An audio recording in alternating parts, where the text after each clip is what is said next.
রাধে রাধে। গোপুসোনার চ্যানেলে নতুন ভিডিও নিয়ে এসে গেছি। কাল ছিল তুলসী বিবাহ আর আজ রয়েছে দ্বাদশীর অভিষেক পর্ব আর স্নান।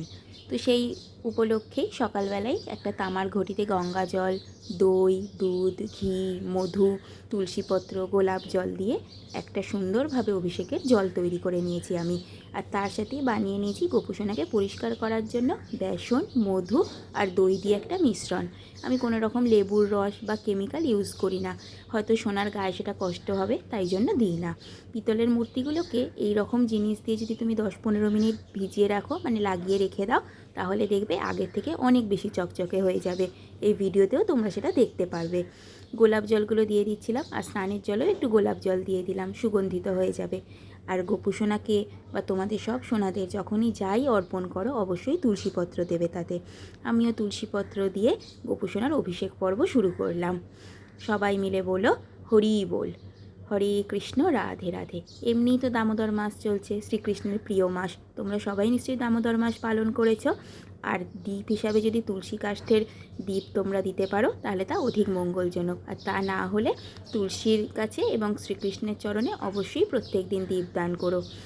অভিষেক পর্ব শেষে এবার আমি ওই মিশ্রণ যেটা বানিয়ে রেখেছিলাম ওইটা গপুর সারা শরীরে লাগিয়ে দিচ্ছি। এটা লাগিয়ে 10-15 মিনিট মতো ছেড়ে দেবো। তারপর পরিষ্কার জল দিয়ে ওকে স্নান করিয়ে দেবো। দেখবে এখনের তুলনায় কত বেশি চকচকে লাগবে। এবার হচ্ছে স্নান পর্ব।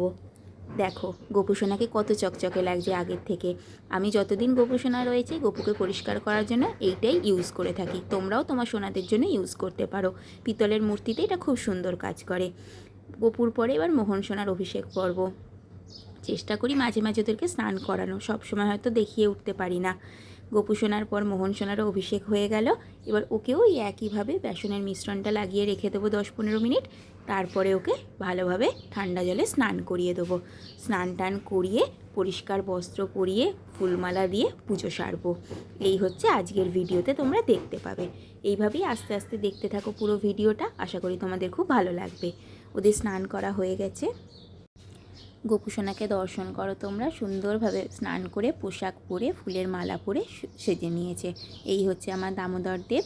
আর রয়েছে রাধিকা সুন্দরী, রাধা মাধব, জগন্নাথ দেব সবাই রয়েছে। সবাইকে তোমরা দর্শন করো এবং সবার চরণে প্রণাম জানিও। সামনেই রাস আসছে, তাই রাসের জিনিসপত্র এসে গেছে একটু একটু করে গপুর কাছে। তোমরাও নিশ্চয়ই রাত উৎসব পালন করবে। সবাই জানিও কিভাবে তোমরা রাস পালন করবে। আর কাল তুলসী বিবাহ ছিল। তুলসী মহারানীর জয়, গোপুসোনার জয়, রাধে রাধে।